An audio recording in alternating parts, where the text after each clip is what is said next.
আসসালামু আলাইকুম। জুম্মা মোবারক। খুবই মজার দেশি মুরগি আলু দিয়ে লাল ঝোল রান্না করেছিলাম, একটু ঝাল করে আপনাদের মাঝে সেটাই আজকে শেয়ার করছি।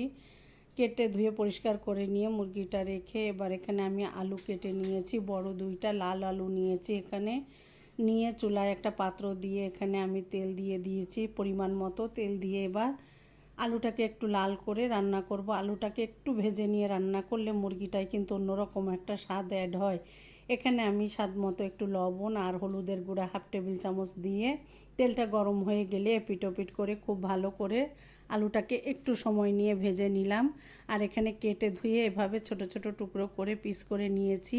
আর রানের ভিতর থেকে একটু চেরা দিয়ে নিয়েছি যাতে মশলাটা খুব ভালো করে প্রবেশ করে। এবার একটা বাটিতে আমি মশলাগুলোকে রেডি করে নিচ্ছি। এখানে স্বাদ মতো লবণ দিয়ে লাল মরিচের গুঁড়া, হলুদের গুঁড়া, ধনিয়ার গুঁড়া, জিরার গুঁড়া, আদা রসুন বাটা সব পরিমাণ মতো দিয়ে এখানে আমি একটু পানি দিয়ে লিকুইড একটা পেস্ট তৈরি করে এক সাইডে রেখে দিচ্ছি। আর এভাবে যদি মশলাটাকে রেডি করে নেওয়া যায় তাহলে কিন্তু রান্নাটা খুব ঝটপট হয়ে যায়। আর এখানে আমি ঝাল 1 টেবিল চামচ পরিমাণ দিয়েছি, লাল আর সমস্ত মশলা 1/2 টেবিল চামচ পরিমাণ দিয়েছি। দিয়ে পেস্টটা রেডি করে এক সাইডে রেখে দিয়ে চুলায় যে পাত্রটায় আলু লাল করেছি এর ভিতরে একটু সামান্য একটু জিরা, 2টো তেজপাতা একটু ভেজে নিলাম সুন্দর একটা ফ্লেভারের জন্য। আর এখানে দিয়ে দিলাম 1 কাপ পরিমাণ পেঁয়াজ কুচি দিয়ে আমি একটু ভেজে নিয়েছি। ভেজে নিয়ে একটু নরম হয়ে আসলে এ পর্যায়ে দিয়ে দিলাম আমি যে মশলাটা আগে থেকে রেডি করে রেখেছি, এই মশলাটা দিয়ে দিলাম। মশলাটাকে দিয়ে খুব ভালো করে ভেজে মশলাটাকে একটু কষিয়ে নিচ্ছি। মশলাটাকে একটু ভালোভাবে কষিয়ে নিতে হবে যাতে মশলাটা খুব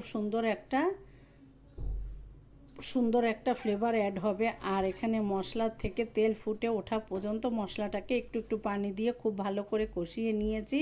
কষিয়ে নেওয়ার পরে তেলটা উপরে উঠে আসলে এই পর্যায়ে আমি যে মুরগিটাকে কেটে ধুয়ে পরিষ্কার করে রেখেছিলাম মুরগিটা দিয়ে আমি আরও বেশ কিছু সময় প্রায় 10 মিনিট আমি মুরগিটাকে খুব ভালো করে কষিয়ে নিয়েছি।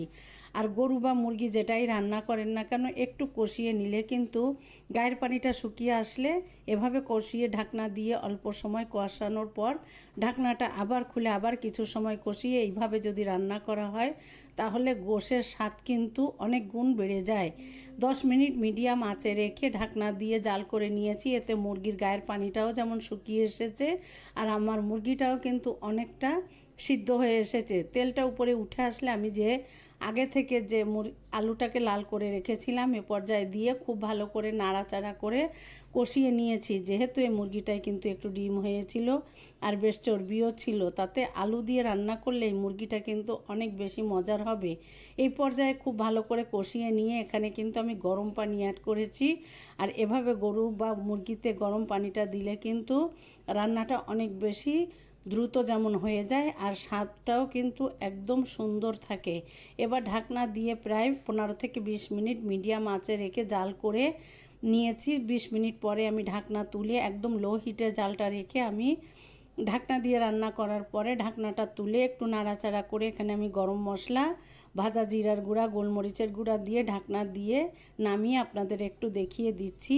ঝোলটা যেমন দেখতে লোভনীয় হয়েছে আমার গোশতটাও কিন্তু একদম সিদ্ধ হয়ে এসেছে। এবার পরিবেশন করে দেখিয়ে দিচ্ছি। এভাবে রান্না করে রুটি, পরোটা, সাদা ভাত, পোলাও, খিচুড়ি যার সাথেই আপনি পরিবেশন করেন না কেন এর স্বাদ কিন্তু অতুলনীয়। আলহামদুলিল্লাহ। আর যেহেতু এখন পিঠার সিজন, যে কোনো ছিট রুটি, চিতই পিঠা যার সাথেই পরিবেশন করেন না কেন অনেক বেশি মজার। উপর থেকে দিয়ে দিলাম একটু ফ্রেশ ধনিয়া পাতা। পুরো ভিডিওটা দেখে বলবেন আমার রান্নাটা কেমন হলো। আর যদি ভালো লাগে আমার সাথেই থাকবেন, আপনারাও এভাবে রান্না করে খেয়ে দেখবেন। আর সবাই অনেক বেশি ভালো থাকবেন। আসসালামু আলাইকুম।